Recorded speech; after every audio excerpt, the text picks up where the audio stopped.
कबीर कहे कमाल से दो बातें कर ले, एक साहिब की बंदगी, एक भूखे को कुछ दे। मेरे मालिक की सारी शिक्षाएं ऐसी थी सत्संगियों, उनकी शिक्षाएं धर्म में सफीना नहीं है, सफा होता है कागज, कागज पर लिखा हुआ धर्म नहीं है, बल्कि धर्म में सीना, धर्म में सीना अर्थात दिल का धर्म,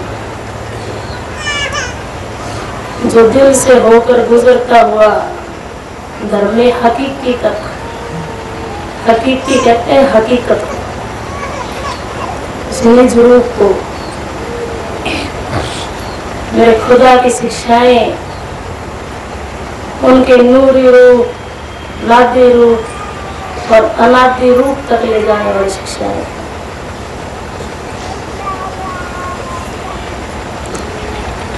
आप उनकी किसी एक शिक्षा पर चल कर देखिए,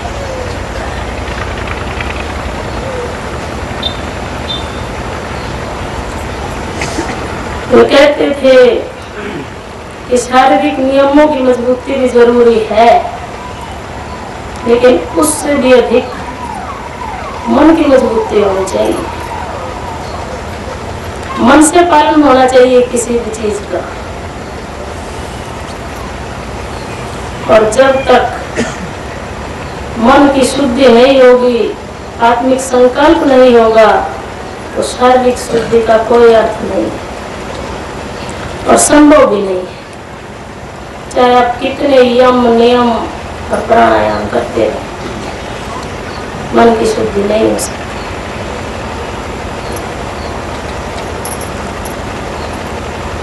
शास्त्रों में भी मन की शुद्धि को सबसे बड़ा तीर्थ कहा है।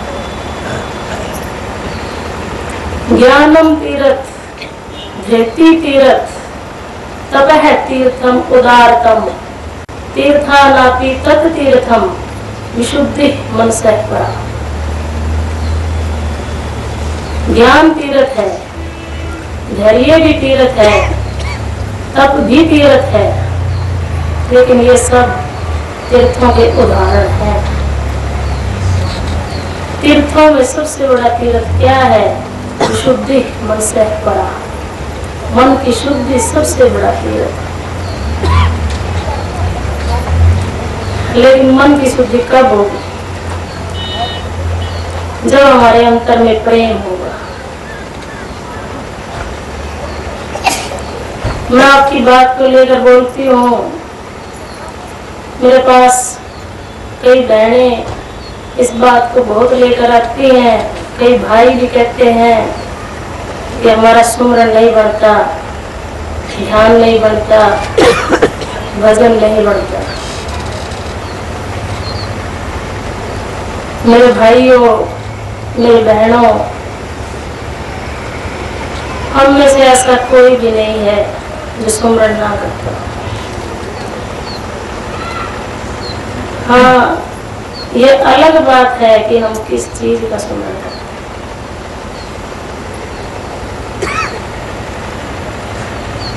एक पढ़ने वाला बच्चा पढ़ाई का सुमरन करता है, एक पैसे का लालची व्यक्ति पैसे का सुमरन करता है। जो जिस चीज का भगत है और जिसे भगवान मान लिया है, तो उसी का सुमरन करता है।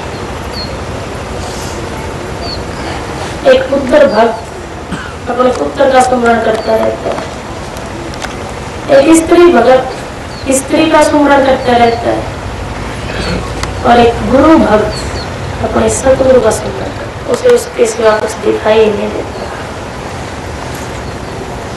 सुमरन किया नहीं जाता, ये तो होता रहता है। ये तो ख्याल का एक स्वतः प्रवाह है।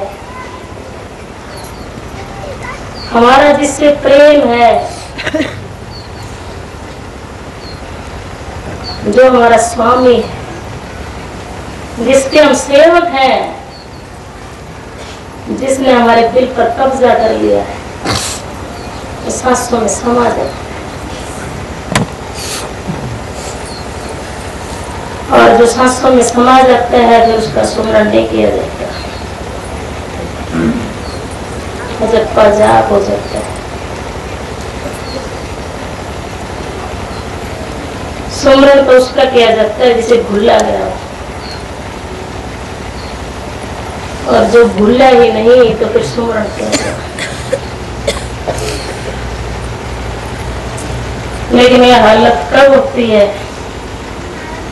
जब प्रेम हो जाता है। आपको जिसका सुमरण करना है उससे प्रेम करें, दिल में बसा लें, दूसरा कोई मार्ग नहीं है। तुलसीदास जी कहते हैं, प्रेम किया तिन ही प्रभु पायो, बिना प्रेम कछु हाथ न आए। हमारा जिससे भी प्रेम होगा उसी के गुण, उसी की रेडिएशन हमारे अंदर उतरने लग जाएंगी। जब हमारा सतगुरु से प्रेम होगा तभी उनके गुण हमारे अंदर आएंगे। कबीर साहब क्या कहते हैं, पड़ी पड़ी पत्थर भया, लिख लिख भया जो ईंट, कबीर अंतर प्रेम की एक को न लागी थी।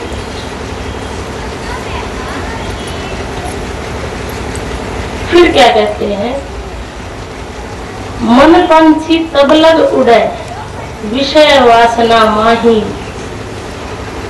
प्रेम बाज की झपट में जब लग आया।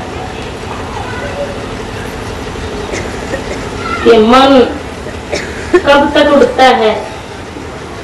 आप कहते हैं कि मन नहीं टिकता, सुमरण नहीं बनता, ध्यान नहीं बनता, कि मन उड़ता रहता है। लेकिन आप गौर कीजिए, हमारे प्रेम में कमी है। जब प्रेम बाज की झपट में मन आ जाएगा तो ये जिस्मानी नहीं रहेगा, ये रूहानी हो जाएगा।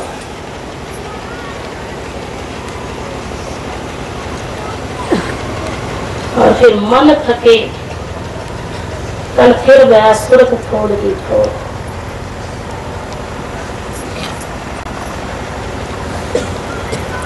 राधा स्वामी पंथ, राधा स्वामी योग या सूरत शब्द योग, ये प्रेम का मार्ग है, ये भक्ति का मार्ग है। इसका अनुभव अगर करना है तो प्रेम के द्वारा ही हो सकता है।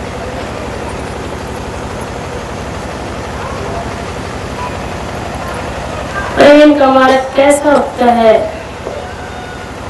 भक्ति का मार्ग कैसा होता है, मैं आपको एक कहानी के जरिए सुनाती हूँ। मेरे बादशाह ऐसी बातें बहुत सुनाते थे।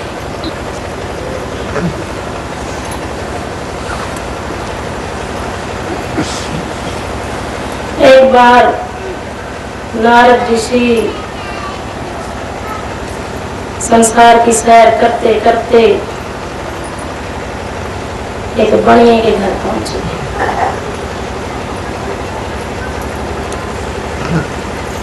बनिया बड़ा नेक और धर्मात्मा था और संत उपासक था।